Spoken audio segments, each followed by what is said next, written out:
आप सभी प्रभु प्रेमियों को मेरा प्यार भरा राधे राधे।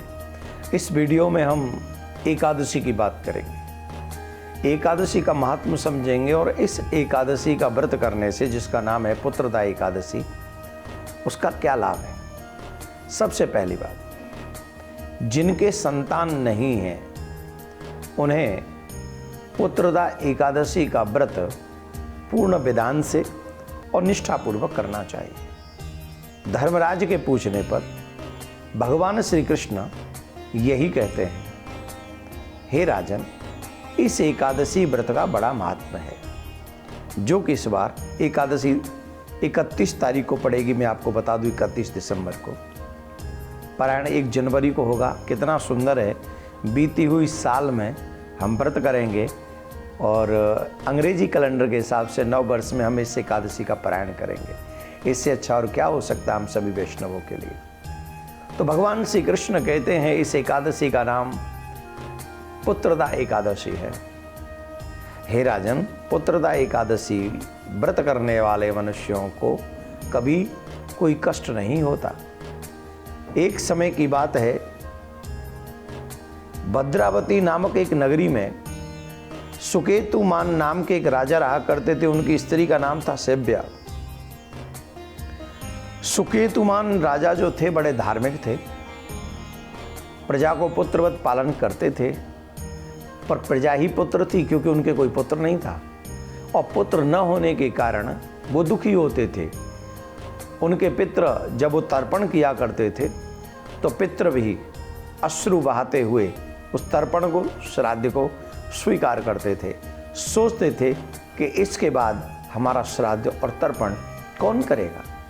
सुकेतुमान ने भी कई बार दुखी होकर अपने जीवन को वैसे ही व्यर्थ ही समझा और एक आध बार तो उसने अपने आप को आत्मदाह करने का भी मन बनाया, क्योंकि बिना पुत्रस्य गति लोके, इस लोक में बिना पुत्र की गति नहीं है। जिसके पुत्र होते हैं वो यशमान होते हैं, वो भाग्यवान होते हैं, वो यहाँ भी और पितृलोक में सम्मान पाते हैं।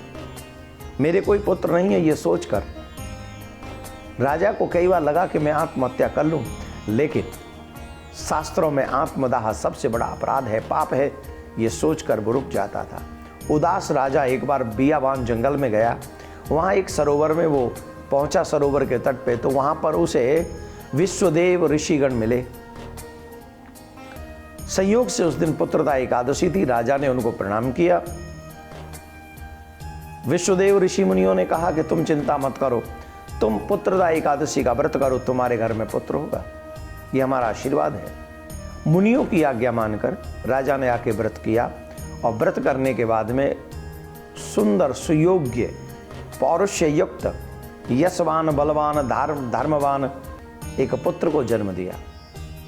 ऋषियों की वाणी को याद करके राजा बार बार उनको नतमस्तक होकर प्रणाम करने लगे और उस एकादशी का फल उसको मिला, जिसका नाम है पुत्रदा एकादशी। हम इस पुत्रदा एकादशी का व्रत 31 दिसंबर को करेंगे। पारायण का समय 1 जनवरी सूर्योदय के उपरांत, जहाँ जहाँ सूर्य जिस हिसाब से प्रकट होते हों, उदय होते हों, उस हिसाब से। लेकिन हमारे मथुरा में 7:13 से 8:57 तक पारायण होगा।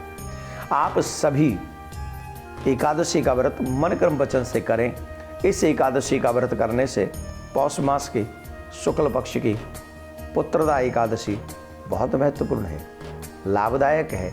जिनके घर में संतान नहीं हो उन्हें श्रद्धापूर्वक संतान की प्राप्ति के लिए यह व्रत करना चाहिए, और जिनके घर में पुत्र हैं उन पुत्रों के सौभाग्य के लिए, श्रेयस के लिए और उनका मन भी धर्म में लगे, इसके लिए पुत्रदा एकादशी का व्रत करना चाहिए। आप सभी के लिए प्रिया कांजू से प्रार्थना करता हूँ, आप सभी की मनोकामना पूर्ण हो और आपके इस परिवार में सनातन का दीपक प्रज्वलित होता रहे और उसकी लौ बढ़ती रहे। राधे राधे।